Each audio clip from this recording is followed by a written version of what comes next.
Hi everyone, welcome back. Now in this part of the slide, we're going to discuss how cyclic AMP was discovered, and it was again the same biochemists named Sutherland, Fisher, and Crabb.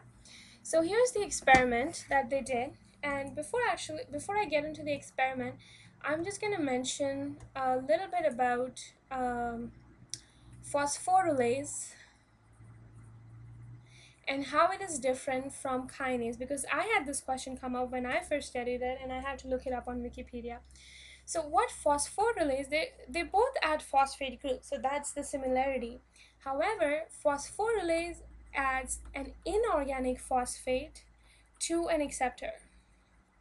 So it catalyzes that reaction of adding an inorganic phosphate by itself. So this inorganic phosphate, it's not attached to ATP or anything else. It is existing just like inorganic phosphate, and then it gets transferred to the acceptor. Kinase, on the other hand, transfers. Okay, so that's the important word here.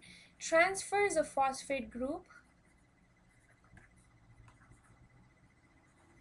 from ATP to its substrate. So that's the distinction, okay, in case that question comes up in your guys' heads as well. All right, now let's go back to the experiment. So this is a picture that I just clicked from my blackboard. So I have this blackboard at home, and I was just explaining this to myself on the board, and so I thought instead of drawing this whole thing again, I'll just take a picture and then put it up on the slide here. So this is this picture that I drew a few minutes ago. So, and I'm trying to explain the experiment here. So you have your cell here. They bursted the cell. So this is my depiction of what a bursted cell looks like. And they took all the contents and they put all of this in a test tube here. Now the blue lines are representing the soluble part. So this part would have all the proteins, the enzymes, and all the cytosolic stuff. And this white part is representing the membrane. And I don't know how clearly you can see it, but this white thing is representing this membrane here. Okay, so this test tube had both of these ingredients. Now they centrifuged it. Now when you centrifuge it, you get two layers. That's what centrifugation does. And if you're not quite never heard this word before, then it might be a good idea to Wikipedia it or look up in CARP textbook. But anyways, for now, so centrifugation divides it into two neat layers.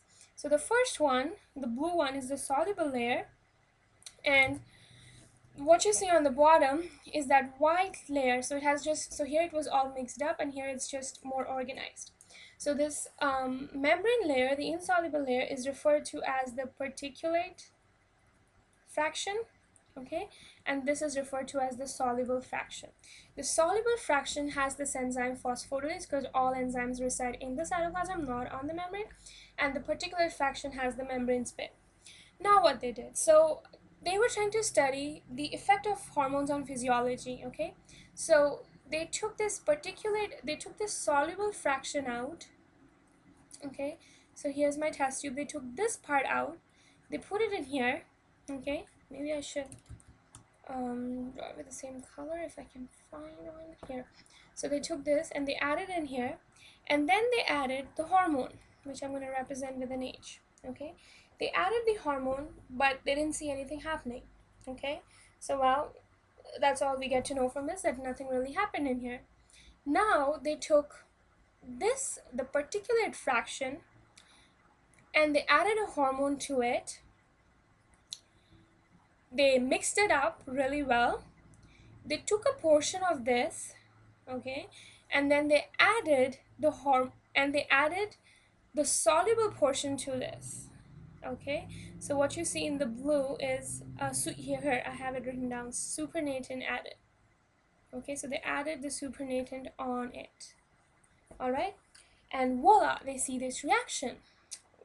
Okay, so they saw the reaction. So now I'm explaining what happens on a molecular basis, and since we don't have enough time in this video, I'll just continue on in the next one. I thought we could finish it off in 5 minutes, but I guess not.